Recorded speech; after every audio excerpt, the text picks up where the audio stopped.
Oke, selamat datang teman-teman. Terima kasih sudah mengklik video ini. Untuk pertama-tama di sini saya akan melakukan unboxing dahulu untuk RAM-nya ya. Ini saya belinya di toko Oren atau Shopee ya.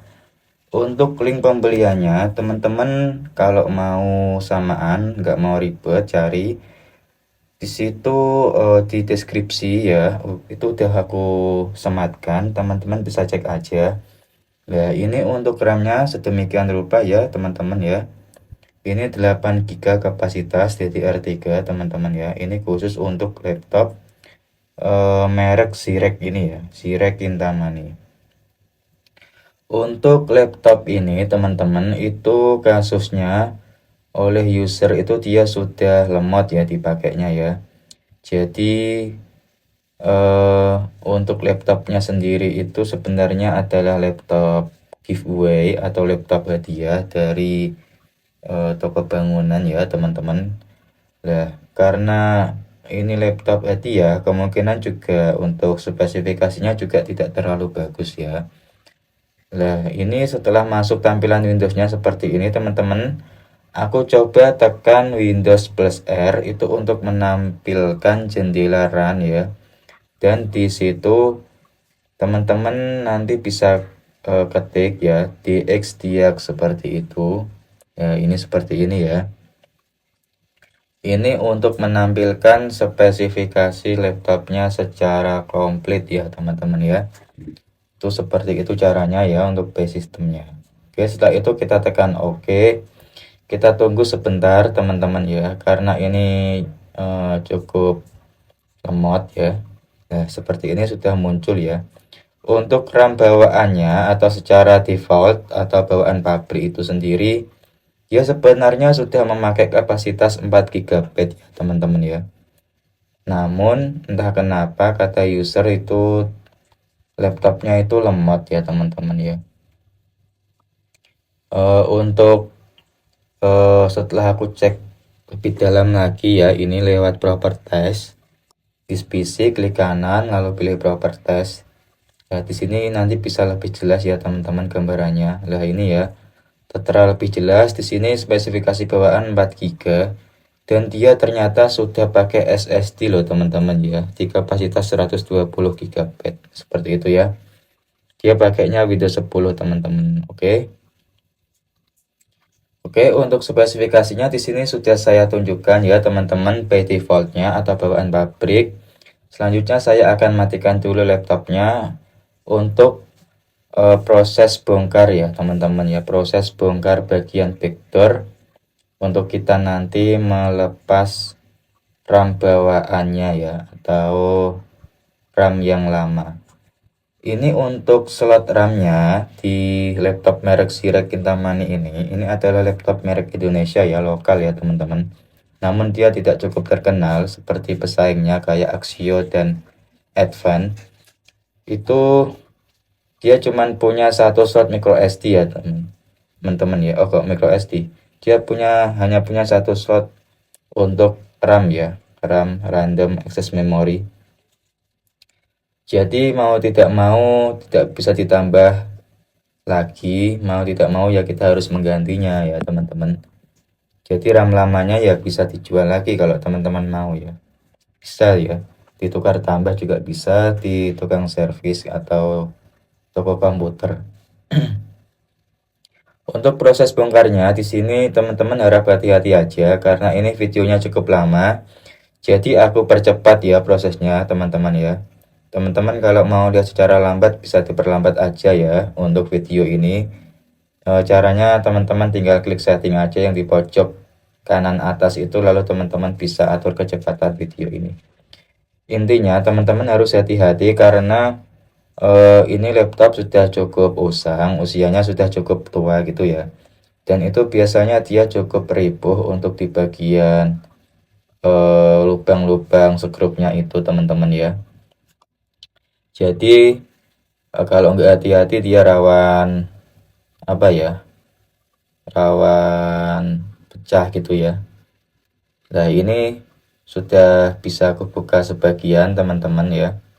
Dan ternyata bagian atasnya itu dia belum bisa karena aku agak sedikit lupa ya, karena masih ada baut yang menyangkut di sana teman-teman ya. Di sini teman-teman bisa jadikan eh, notice ya teman-teman, perlu digarisbawahi gitu ya.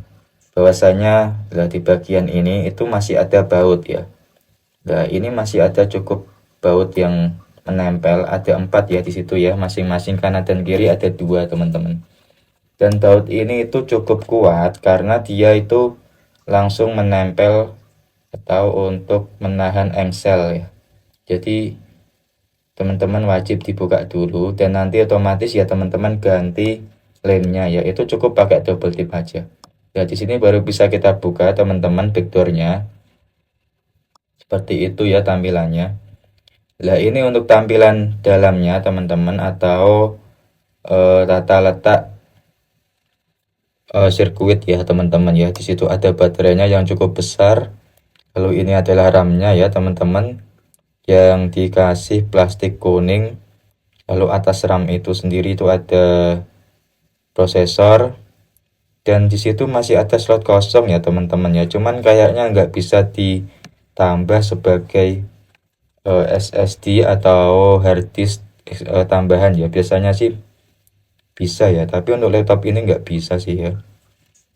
Sebelumnya teman-teman untuk membuka RAM-nya itu perlu teman-teman perhatikan, wajib untuk melepas terlebih dahulu soket pada baterainya ya teman-teman ya.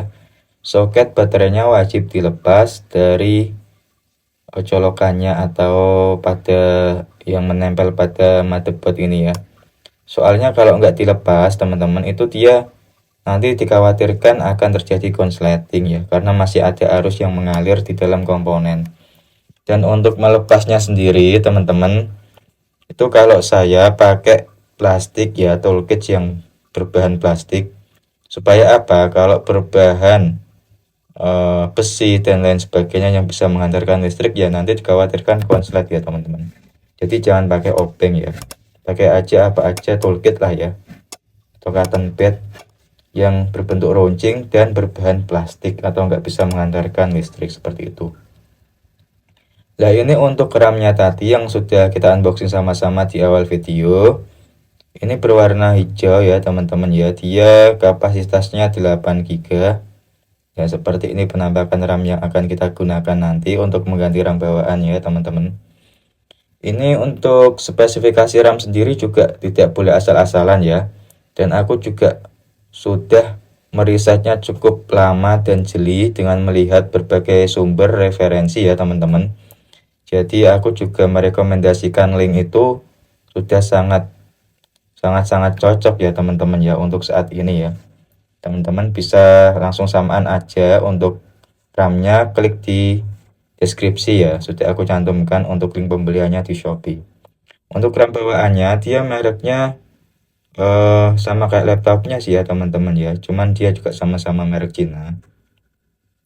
Di situ bisa dilihat dia jumlah untuk chipnya juga sama, ada 8 ya teman-teman ya. Dan ukurannya juga pas.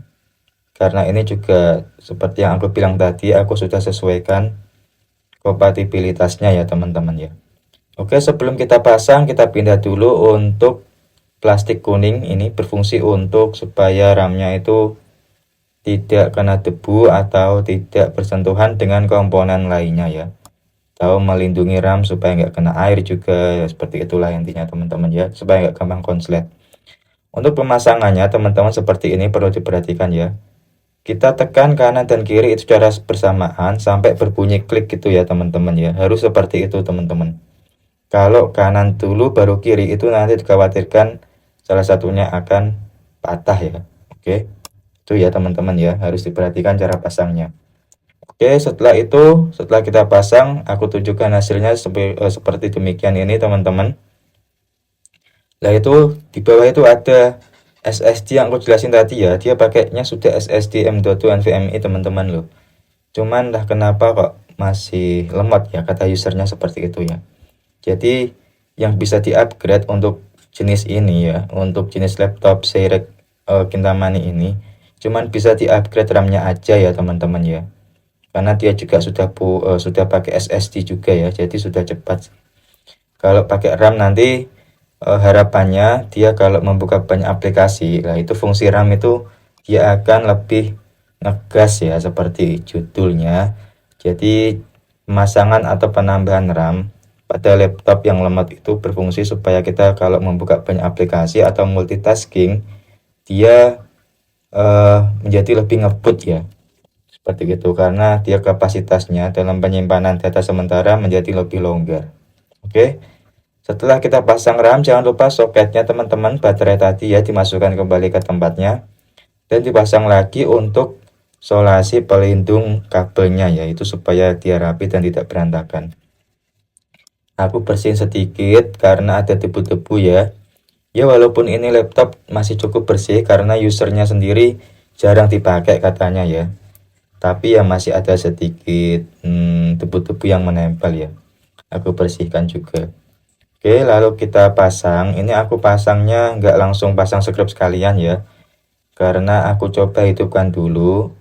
Nanti kalau ada apa-apa supaya nggak bongkar dari awal lagi. Oke. Ini aku pasin sedikit lagi ya teman-teman. Supaya dia nggak pas aku buka seperti ini dia nggak cepat ya istilahnya. Oke. Lalu aku coba hidupkan kembali laptopnya teman-teman ya. Kita saksikan sama-sama seperti apa hasilnya, apakah dia mau menyala. Semoga bisa. Oke, untuk lampu indikatornya menyala ya teman-teman. Kita tunggu aja ya. Oke, mau menyala teman-teman ya. Berarti bisa dipastikan kalau mau menyala RAM-nya berfungsi secara normal ya teman-teman. Ini videonya aku percepat kembali teman-teman karena dia melakukan update Windows ya. Itu normal terjadi kalau kita mengganti komponen baru ya. Tapi kalau nggak ada ya malah bagus ya teman-teman ya. Nah ini dia sudah masuk ke tampilan awal mau masuk Windows-nya. Sebenarnya waktu booting tadi memakan waktu kurang lebih 5 menit ya teman-teman ya. Kalau tidak aku percepat. Tapi karena aku percepat supaya proses atau video ini tidak terlalu panjang, jadi ya lebih cepat ya. Teman-teman kalau masih prosesnya lama, teman-teman colokin aja ke kabel power ya. Karena dalam proses tersebut laptop tidak boleh dimatikan ya. Wajib menyala atau hidup kalau lagi update Windows ya. Kalau dimatikan nanti akan terjadi crash. Jadi nanti akan error ya, nggak bisa masuk Windows dan mau nggak mau ya resiko terbesarnya bisa install ulang Windows lagi ya.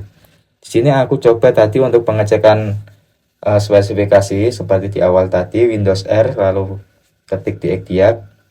Nah, di sini teman-teman agak kecil ya tulisannya, tapi teman-teman bisa coba cek, bisa lihat ya.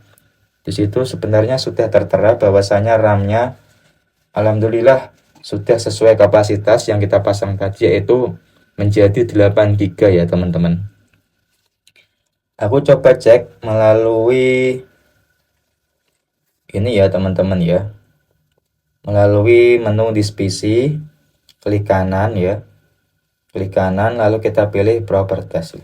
Di sini itu di bagian control panel itu dia tampilannya lebih besar ya tulisannya. Jadi bisa teman-teman melihatnya bisa lebih jelas ya. Nah, ini ya teman-teman ya. Sudah berubah menjadi 8 GB. Oke. Berarti sudah berhasil ya teman-teman ya. Berarti proses penggantian atau upgrade RAM ini sudah berhasil dan bisa kita kabari untuk usernya ya. Ini untuk cara ketiga sebenarnya teman-teman ya, bisa juga lewat menu taskbar atau task manager, klik kanan tadi ya lalu pilih task manager dan geser ke menu performance ya teman-teman. Jadi bagian memori ini adalah RAM ya teman-teman ya. Ini malah lebih jelas teman-teman ya, di sini menunjukkan kinerja RAM-nya secara real time ya. Situ dia masih stagnan karena belum digunakan untuk membuka banyak aplikasi ya. Oke, setelah itu kita matikan lagi untuk laptopnya teman-teman. Karena di sini saya akan memasang kembali baut tadi ya teman-teman ya. Nah ini saat proses mati kita tunggu dulu untuk indikator lampunya supaya sampai mati dulu ya. Ya, kita tunggu sebentar saja. Oke, sudah mati. Kalau tidak ditunggu seperti itu, lalu tinggal ditutup aja, nanti dikhawatirkan bisa cepat rusak ya untuk softwarenya. Setelah itu ini aku rapatkan kembali. Tadi kan belum rapat-rapat amat ya untuk picture-nya yang menempel. Nah, setelah itu baru aku pasang semua bautnya pada tempatnya. Oke. Seperti biasa untuk yang bagian ini aku percepat karena durasinya supaya nggak terlalu lama videonya ya teman-teman. Kalau terlalu lama kan teman-teman juga bosan juga ya. Oke, seperti itu. Jangan lupa teman-teman ya, jangan sampai ada baut yang tertinggal. Oke, seperti itu. Oke. Setelah terpasang semua, di sini juga aku untuk bantalannya tadi sudah aku pasangi dengan double tip ya. Ini aku lepas double tipnya dan aku tempelin ke tempatnya seperti semula di situ ya teman-teman ya. Kalau teman-teman nggak ada double tip, sebenarnya pakai lem tembak atau lem lilin juga bisa ya, yang bisa merekat. Pakai lem kastol atau yang lem kuning itu juga bisa. Intinya yang lemnya yang merekat cukup kuat tapi juga bisa dilepas. Jangan yang lem yang merekat kuat tapi nggak bisa dilepas kayak lem Korea atau lem Cina, itu jangan ya teman-teman ya. Oke, ini sudah terpasang. Seperti inilah hasilnya teman-teman. Sudah cukup rapat ya. Kalau ada sedikit rongga itu cukup maklum karena habis dibongkar ya, nggak masalah. Asalkan ketika kita membuka laptopnya itu dia tidak jepat seperti itu ya. Oke. Ini sudah bisa kita berikan ke usernya karena tadi juga untuk RAM-nya kapasitasnya alhamdulillah sudah sesuai dan sudah normal. Ini untuk RAM yang bawaannya nanti kita juga harus kasihkan ke usernya ya. Kita jujur aja biar usernya nanti kalau mau bisa dijual kembali. Oke. Jika dirasa video ini bermanfaat, teman-teman bisa bantu saya dengan jangan lupa subscribe dan tinggalkan like-nya ya, oke? Semoga teman-teman bisa terbantu dengan video saya kali ini. Terima kasih, sekian, dan wassalamualaikum warahmatullahi wabarakatuh. Sampai jumpa di video selanjutnya.